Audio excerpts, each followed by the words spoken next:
In the modern age, the homes of the immensely famous have become our equivalent of royal palaces or feudal castles. They are more than just residences. They are architectural declarations, physical manifestations of success, power, and most tellingly, of the owner's deepest psychological needs. Some are glittering glass stages designed to broadcast a life of transparent glamour. Others are secluded, high-walled fortresses, engineered to repel the very world that granted them their fame. To study these homes is to study the people who built them. For a house, in its design, its location, and its atmosphere, is an autobiography written in timber, steel, and stone. Perhaps no portfolio of celebrity real estate tells a more dramatic, more poignant, or more deeply human story than that of Lee Marvin. His life, as seen through the lens of the properties he chose, was a profound journey from the edge of chaos to the heart of solitude. To trace his path is to move from a sun-drenched glass box on the turbulent coast of California to a thick-walled adobe fortress in the vast, silent desert of Arizona. These were not just houses, they were opposing philosophical statements on how to live. One was a stage for a life of intoxicating freedom that would ultimately be deconstructed in a landmark legal battle.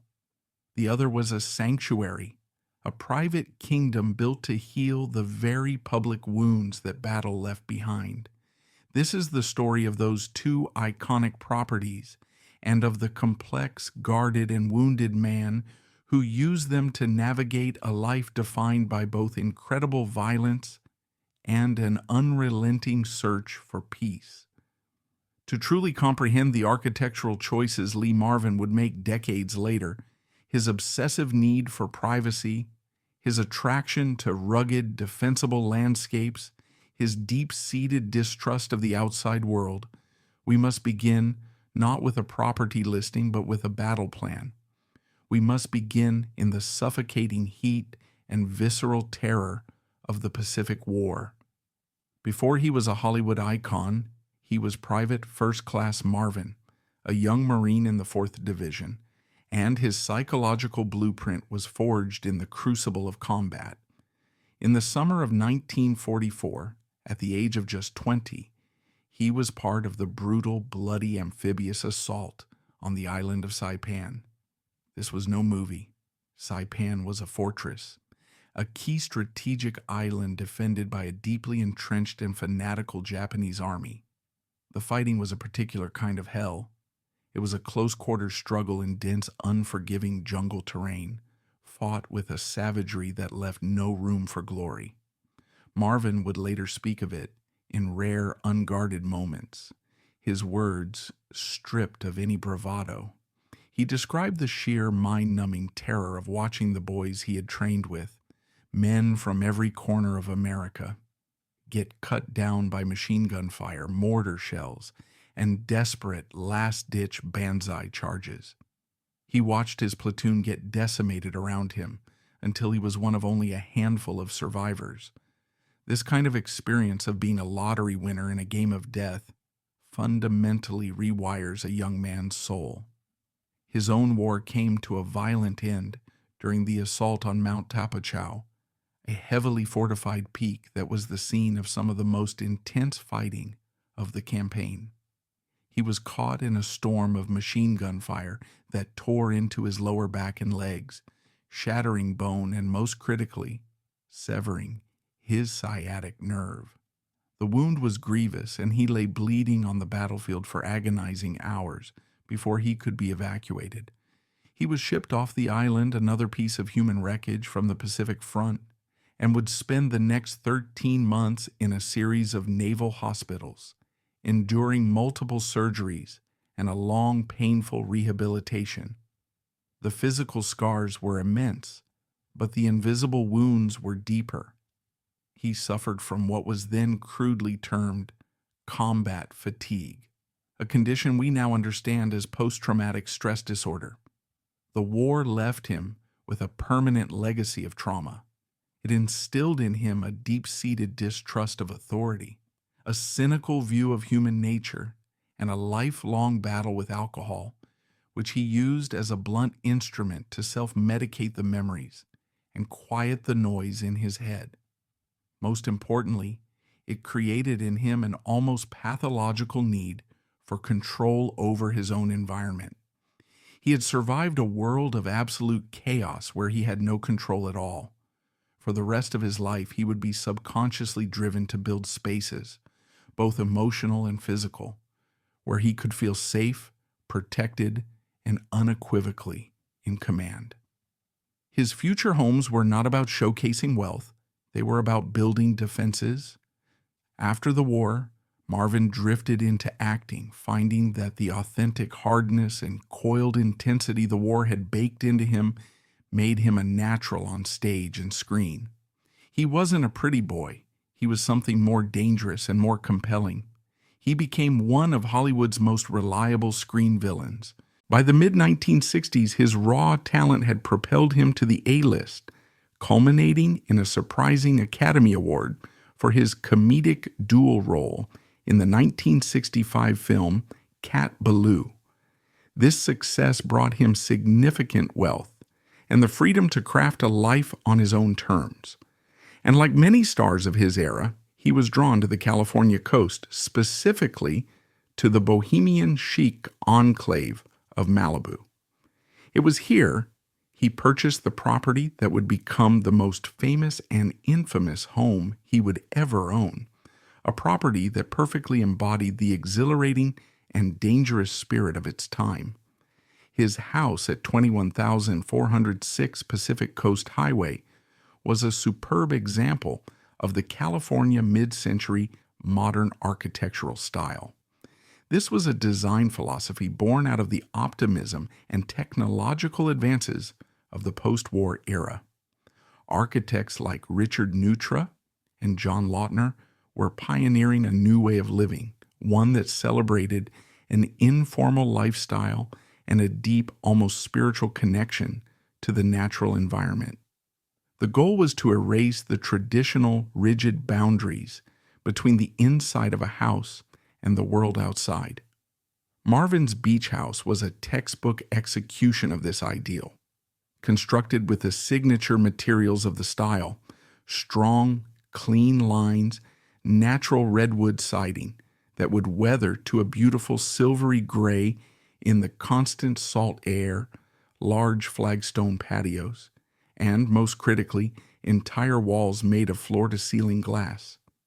The entire ocean-facing side of the house was designed to disappear, giving its inhabitants the breathtaking, vertiginous feeling of living suspended between the sky and the sea. The interior architecture would have amplified this effect. The open-plan living space, a hallmark of the style, would have combined the kitchen, dining, and living areas into one large flowing room, designed to foster a sense of casual communal living. This space would have been anchored by a central rustic stone fireplace, a warm, earthy element to contrast with the airy, light-filled glass. The furniture would have been low profile and sleek, perhaps Eames chairs or teak sideboards, so as not to obstruct the home's main event, the stunning, ever-changing panorama of the Pacific Ocean. This property was a liminal space, a house existing on the very edge. On one side was the Pacific Coast Highway, a constant roaring river of steel and noise, a symbol of the public world, of commerce, of the industry that made his life possible. On the other side was the vast, untamable wilderness of the ocean itself, a force of nature that was at once serene and terrifyingly violent. The house was the narrow strip of civilization in between, a glass box perched on the border of chaos and nature. It was here, in this beautiful but inherently exposed structure, that Marvin would attempt to build a private life, a life that would soon become spectacularly and ruinously public. In 1964, a young singer and dancer named Michelle Triola entered this world. She met Marvin on a film set, and their connection was immediate and intense. She soon moved into the Malibu house, and for the next 6 years, this property became the container for their passionate, turbulent, and deeply unconventional relationship. The house, with its open design, was perfectly suited to Marvin's contradictory personality. The expansive redwood deck and the flowing living room were the ideal stage for the hedonistic, alcohol-fueled parties for which he was famous. The home was often filled with a rotating cast of characters, directors like John Borman, fellow actors, writers, and an assortment of beautiful, free-spirited people drawn to the magnetic pull of his fame. Yet the house also served as Marvin's personal refuge. He was a deeply serious fisherman, an activity that provided him with a meditative escape. His boat, the Big Marine, was his true sanctuary, and the house was his base of operations. The same glass walls that made the house a stage for his social life also allowed him to feel constantly connected to the ocean he loved. He could sit for hours in his living room, watching the dolphins migrate or the storm clouds gather on the horizon, a silent observer of a world far removed from the pressures and artifice of Hollywood. Michelle Triola's role in this domestic universe would later become the central question of a multi-million-dollar lawsuit. According to her testimony, she quickly became the mistress of the house in every sense of the word. She claimed that Marvin, wanting a full-time companion, convinced her to give up her own singing career to be his hostess, cook, and partner. The house's modern kitchen, with its state-of-the-art appliances and stunning ocean view, became her workspace. The legendary parties on the deck were events she managed and orchestrated. She brought a semblance of domestic order to the beautiful chaos of Marvin's life. In her telling, the Malibu house was the physical evidence of their partnership, a home they had built and shared together. It was a conviction that would eventually lead her to a Los Angeles courtroom, in a case that would turn their private paradise into a public battleground. The end of their life together in this house was as swift and brutal as one of Marvin's on-screen characters. In 1970, after 6 years together, he unceremoniously ended the relationship and forced Michelle to move out. A year later, in a move that signaled a profound desire to reconnect with his own past, Marvin married Pamela Feely. She was not a Hollywood insider. She was his high school sweetheart from his hometown of Woodstock, New York, a woman he had first known 4 decades earlier, before the war, before the fame, before the man became a myth. It seemed to be a quiet, redemptive chapter, but the ghost of the Malibu house and the memories of the woman he had left there were not done with him. The Marvin versus Marvin lawsuit, filed in 1971, put the very concept of a home and the promises made within it on trial. The legal battle became a national sensation, introducing the word palimony to the world and forcing a cultural conversation about the rights of unmarried partners. The open-plan living room, once a symbol of a modern liberated lifestyle, was now described in legal briefs as the center of a shared domestic enterprise. The bedroom, with its intimate ocean view and the sound of the crashing waves, had its privacy violated not by paparazzi, but by lawyers' questions about promises made in the dark. For a man as fiercely guarded as Lee Marvin, a man whose deepest psychological wounds stemmed from a total loss of control, this public dissection of his private sanctuary was the ultimate violation. While the legal and media firestorm was deconstructing his past life in California, Lee Marvin was already meticulously building his future. He was executing a strategic and deeply personal retreat from the world that had both made him and nearly broke him. He and his wife Pamela left the California coast for good. They turned their backs on the industry, the ocean, and the memories. They moved east to the outskirts of Tucson, Arizona. Here, in the rugged, sun-baked foothills of the Rincon Mountains, he purchased a sprawling ranch. This was not just a new house, it was a new philosophy of living, a new architecture of the soul. This property was the complete architectural and spiritual opposite of the Malibu beach house. If the Malibu house was a temple to the optimistic, outward-looking ideals of mid-century modernism, the Tucson ranch was a fortress built in homage to ancient, indigenous building traditions. It was likely constructed in a southwestern adobe or Pueblo revival style, a design language born from centuries of knowledge about how to live in harmony with the harsh realities of the desert environment. The defining feature of this architectural style is its use of thick earthen adobe walls. These massive walls, made from sun-dried mud and straw, are a form of brilliant natural insulation, keeping the interior cool during the brutal heat of the desert day and slowly radiating warmth during the cold, clear desert nights. Aesthetically, they create a feeling of immense solidity, security, and permanence, of being rooted in and protected by the earth itself. This was a house designed not to be seen through, but to be hidden within. The interior of such a home would have been a world away from the sleek, airy modernism of Malibu. Instead of glass and chrome, the materials would have been natural, rustic, and substantial.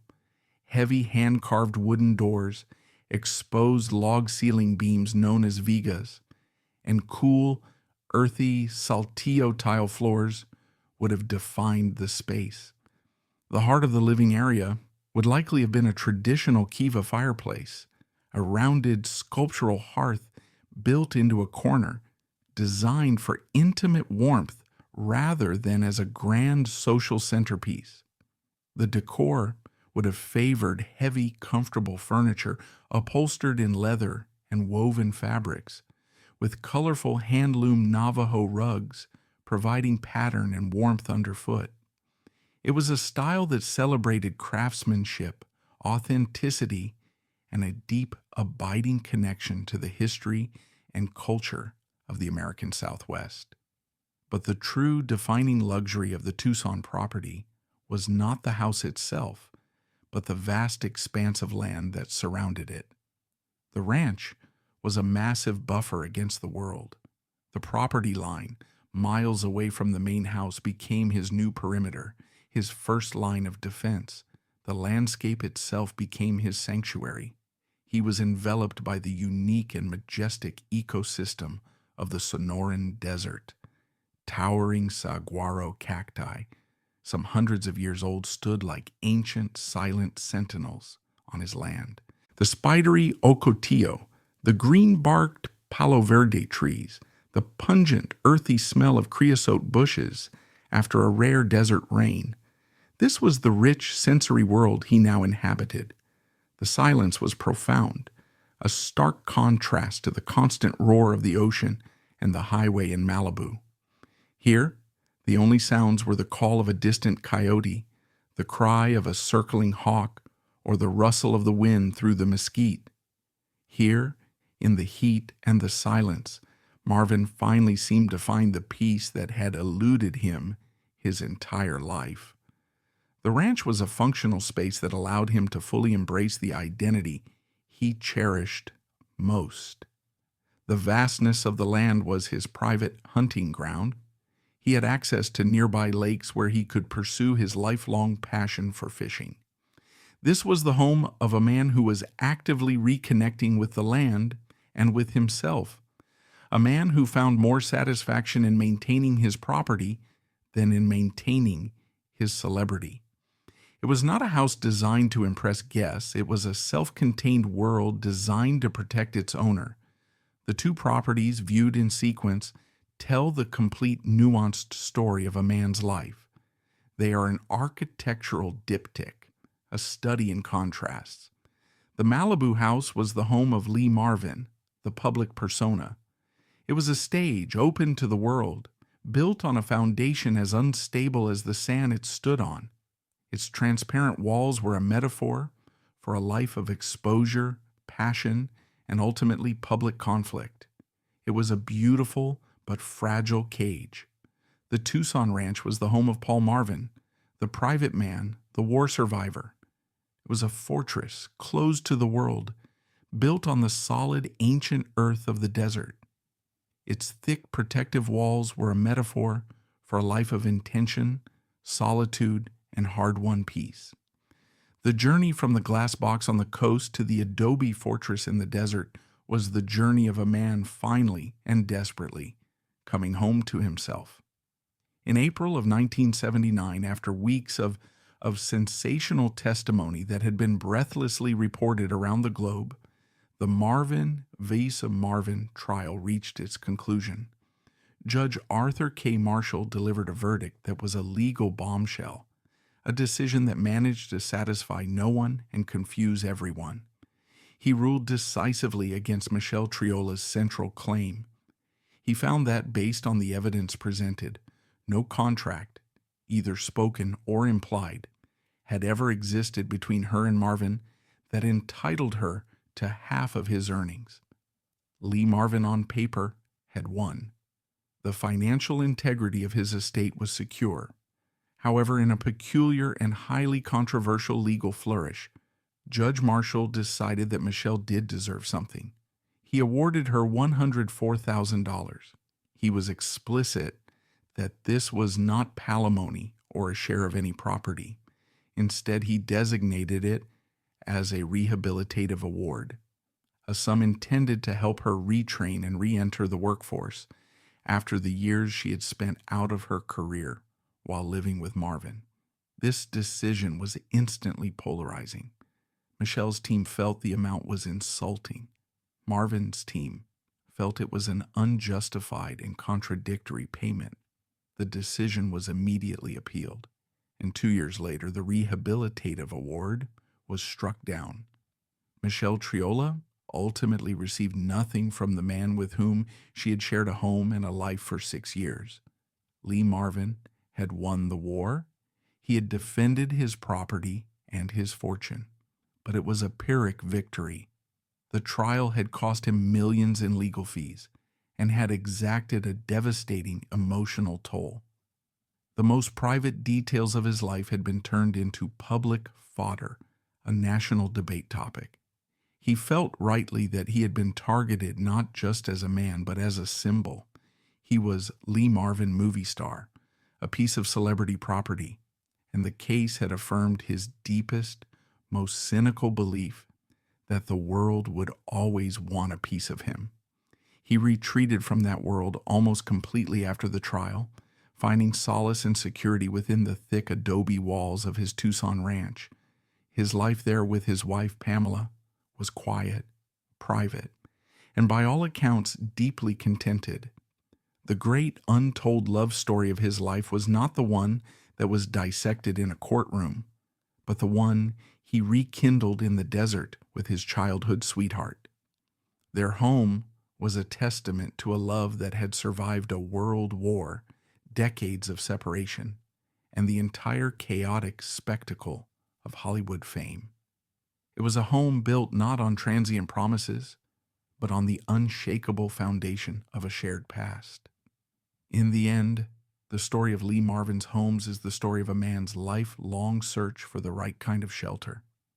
The beautiful glass house in Malibu, for all its glamour, was a fragile defense against the turbulent ocean of his own life. It is a property now forever defined by the landmark legal war it hosted, a beautiful stage for a painful and transformative public drama. But his true legacy as a homeowner, the truest architectural expression of his soul, is not there on that crowded, famous coastline.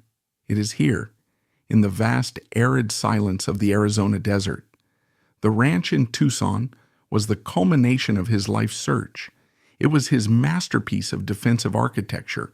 He wasn't just building a house, he was building a perimeter. He was constructing a final impregnable fortress against a world that had always demanded a piece of him. It was a space where he could finally and completely stand down. Lee Marvin passed away in Tucson in 1987 at the age of 63. His final wishes were his last definitive statement about his own identity. He was buried at Arlington National Cemetery with full military honors. His headstone is simple and stark. It does not mention his Academy Award, his iconic films, or his celebrity status. It reads, Lee Marvin, PFC, U.S. Marine Corps, World War II. He chose to be remembered not for the famous character he played for the world, but for the young soldier he was in private. His final home in the desert was the last expression of that choice. It was a quiet, fortified piece of the earth where the noise of the world and the ghosts of his own past could no longer reach him. And as the sun sets over the Rincon Mountains, bathing the silent desert in a final peaceful light, you get the distinct feeling that in this vast protected land, the man who spent a lifetime building defenses had finally and truly come home. We're done for today. Thanks so much for watching. If you found this helpful, smash the like button, comment below, and hit subscribe for more great content coming your way soon.